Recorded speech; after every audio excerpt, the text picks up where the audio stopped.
Hello everyone. So today we're going to be taking a look at the all-new 2017 Opel Crossland X.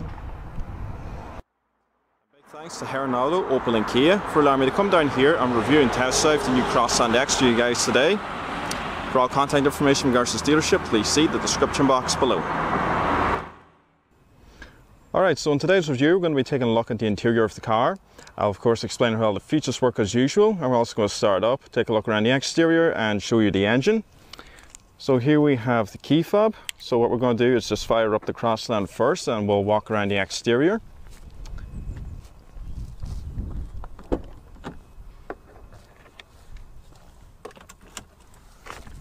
Okay, so to fire up the Crossland, just foot on the clutch and turn the key. Alright, so we'll turn on the hazards, as well as the headlights and the front and rear fog lamps. And all four windows in this car are fully automatic. Alright, so the Crossland X is now the replacement for the Meriva. And these days Opel are now going to be putting the letter X at the name of the main title for all their crossover SUVs. So you got the Mach-E X, the Crossland X and whatever they come up with next. So the Crossland sits just below the Mach-E in terms of pricing. And at the front it's quite a nice looking car. Very nicely designed headlights with the LED running daylights. And it's just got standard halogen headlight bulbs. Also has front and rear parking sensors on this model. Nicely designed grille. I really like the way they've done the chrome here on both sides, the way it meets the Opel badge in the middle. And this particular car is finished in true blue metallic, a very nice colour. Looks very well under the sunlight as well. And it's also got these very nicely designed 16-inch 5-spoke alloy wheels standard with ventilated steel disc brakes in the front with solid discs in the rear, as well as an independent McPherson strut front suspension with a multi-link setup in the rear. And also if we look in the doors, you can see this nice piece of design. Starts from here, goes down along the bottom of the doors. Now there's two trim levels available for the Crossland X. There is the SC, which we have here, and the SE. Now if you get an SE, you can have the body and the roof in separate colours. So for example, you could have red down here and then the roof could be finished maybe a white or black, or I think you can get it finished in grey as well. And nicely designed taillights as well. You also got rear parking sensors. So let's take a look at the boot. So the boot itself is decent enough in size. 410 litres is the capacity.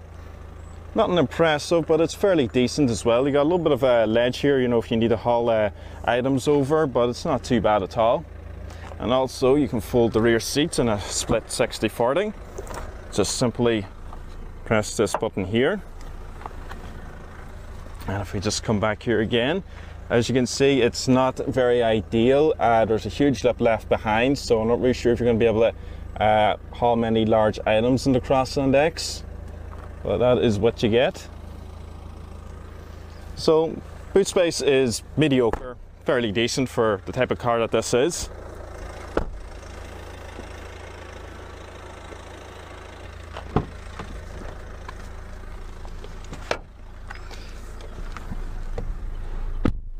Okay, so as for room in the back of the Crossland, well, it's actually quite good. Because this car has a very square profile, the roof doesn't slope, so you got pretty good headroom back here, and legroom is pretty good as well. As far as equipment goes in the rear, well, there's an electric window switch here, and there's another one over there. And that's pretty much it actually. There's no rear ventilation back here. You don't get map pockets in the back of the front seats. There's no center armrest and cup holders. There is no 12-volt power outlets. There is no USB charging ports. So there's no equipment back here at all. Certainly other cars in this price range manage to offer some equipment, at least power outlets, but in the Crossland you don't really get anything back here at all.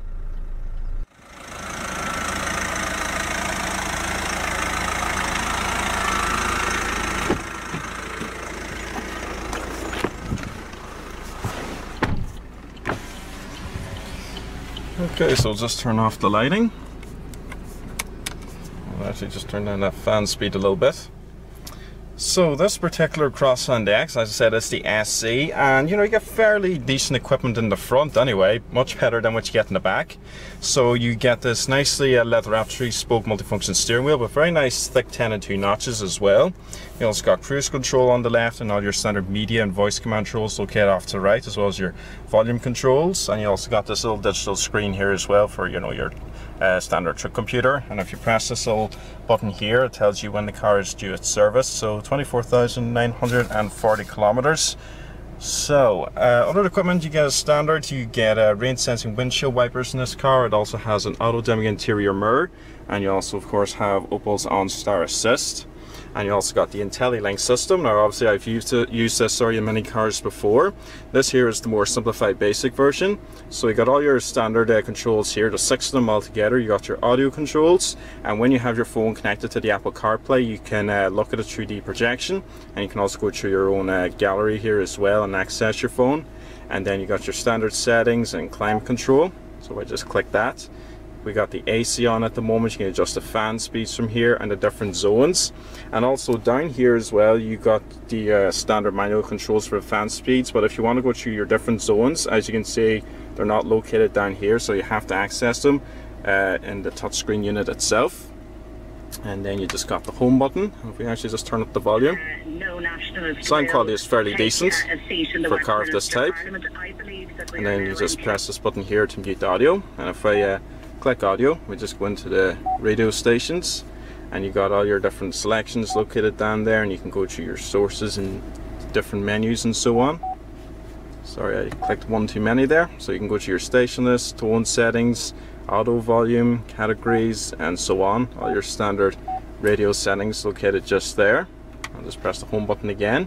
And also, if I actually just click into this, if I press the little tick here on the steering wheel, it brings you back to the main home screen. So the overall interior of this car is very similarly designed to that of the Mach-E. So it's got the same kind of dashboard here as well. You also got this nice bit of silver trim and a little bit of silver trim going around the screen there as well. And it's got quite a long dashboard too.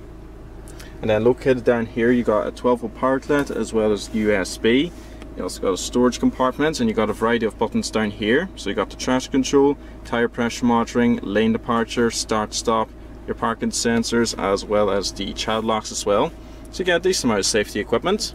And this car also has the 5-speed manual gearbox. And you also got the same kind of handbrake lever that you find in the Mach-E 2. You also got 2 cup holders as well as a bit of storage there. And also you have a little storage cubby. If I just open the door actually to allow in a bit of better light. You got a little storage cubby located here, but to be honest, it's very shallow and it's actually smooth plastic, so whatever you put in there will probably slide out at some point unless you put in some sort of rubber mat just to hold your items in place. But standard equipment in this car is, you know, it's fairly decent. You got a good amount of safety equipment, and of course you got Opel's OnStar system, which I think is an invaluable feature. It's definitely handy to have that. And you also got, of course, illuminated vanity mirrors. Now you do get a grab handle on the passenger side, and you get 2 in the back, but for some reason you don't get anything here apart from a cutout where you would normally find a handle. Now in my car, you don't get a grab handle here, but you do get a sunglasses container, and it kind of has me bewildered as to why they didn't put anything there, especially a sunglasses container if they weren't going to put in a grab handle. But for some reason they decided not to, which I think is a bit strange. And glove box is decent enough in size as well, bit small, but it can hold a owner's manual, and you got this tiny bit of storage located there. So overall the interior is fairly decent. I do wish they gave us a bit of equipment in the back seat, to be completely honest. Even a center armrest would have been something, but for some reason they decided not to put any features back there at all. But you do get front and rear quarter windows in this car, so all around visibility is pretty good.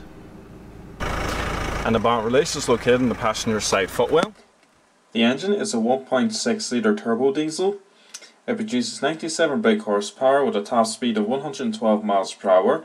It also puts out 187 foot-pounds of torque, and Opel say this car can do about 78 miles to the gallon.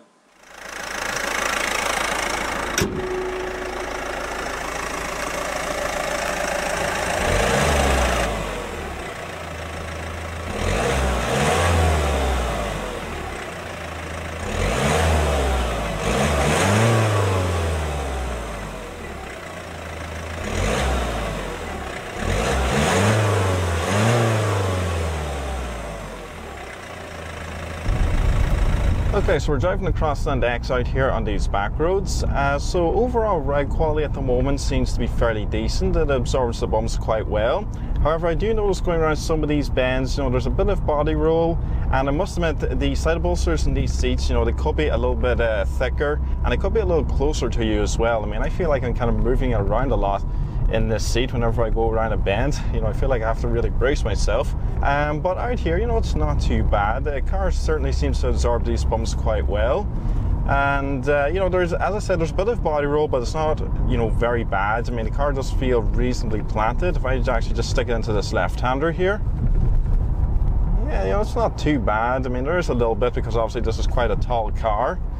But if I actually just come down the street here a little bit, we're coming up now to an S-bend, which I normally take, so let's see. Okay, and we come into this much tighter left-hander here. Yeah, just a little bit of body roll, but I'm not going to say that it's particularly bad.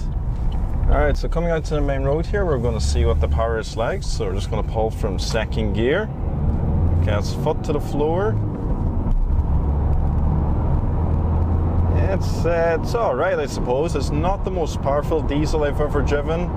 There's 100 kilometers now. It's decent enough, I guess. I mean, it doesn't really pull that strong, and that's a bit disappointing, actually, a bit worrying, because this is the most powerful engine you can get for the Crossland X.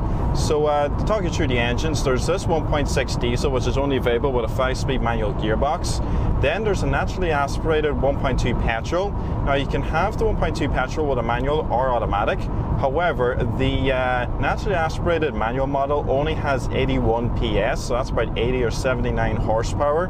However, if you want an automatic petrol, you get a turbocharged version, and that has about 110 PS. So yeah, that doesn't make a lot of sense to me, to be completely honest. I would have thought for sure they would just turbocharge the 1.2 for both manual and automatic models. That honestly would make a lot more sense.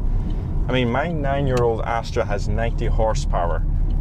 So my car is 10 horsepower more powerful than the 1.2 that you would get in a brand new Crossland. It doesn't make sense to me, to be completely honest. I just wish they turbocharged both petrol models.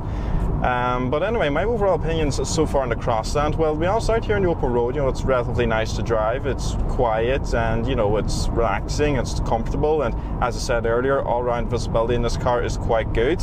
Out in the back roads, it's nice enough to drive as well. Ride quality overall is quite good.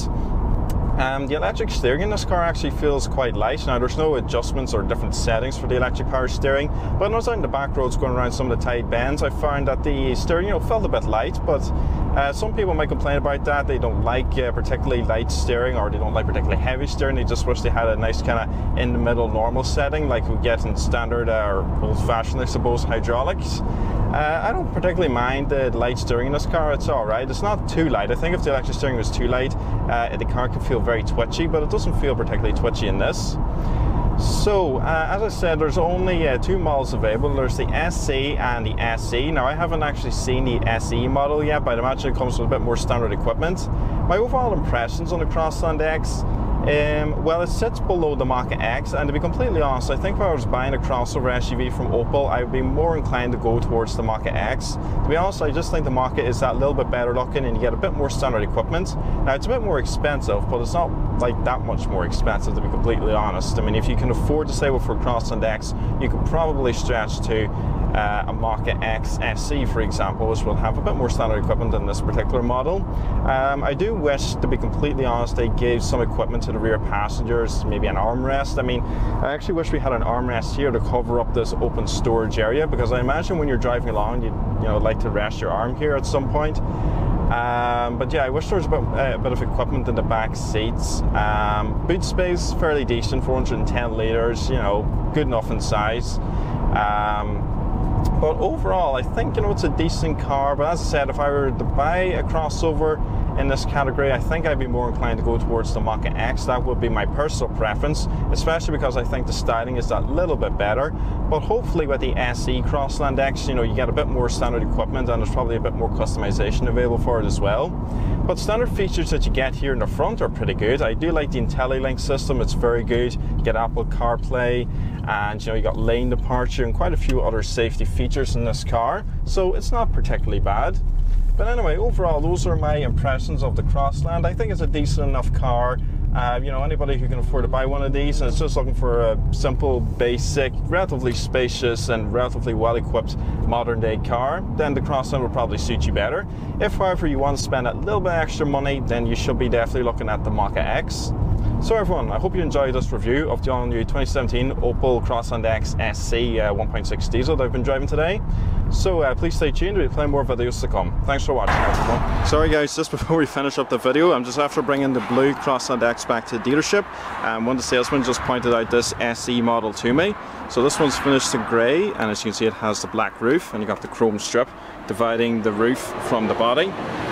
And you got these upgraded alloy wheels. But actually, if we just look at the interior, you get half leather. And as you can see, even in this SE model, you don't get a center armrest, but they do put a 12-volt power outlet down there as well. And if we just look into the front, you can see that we got orange stitching on the steering wheel, and they also add this leather center armrest as well as a cover for that storage compartment that I was talking about earlier, as you can see. And it's got a bit more orange stitching around the shift booth, and the trim here is finished in more of a gloss grey as opposed to that flat silver that we saw earlier. So that there is just a very quick glimpse of the SC model. And I should just take a look at the headlights. I believe these are xenons. I think, nope, they're not xenons, they're standard halogen ones, but I think you can get upgraded LED headlights as an optional extra, but they do tint the rear windows on the SC as well.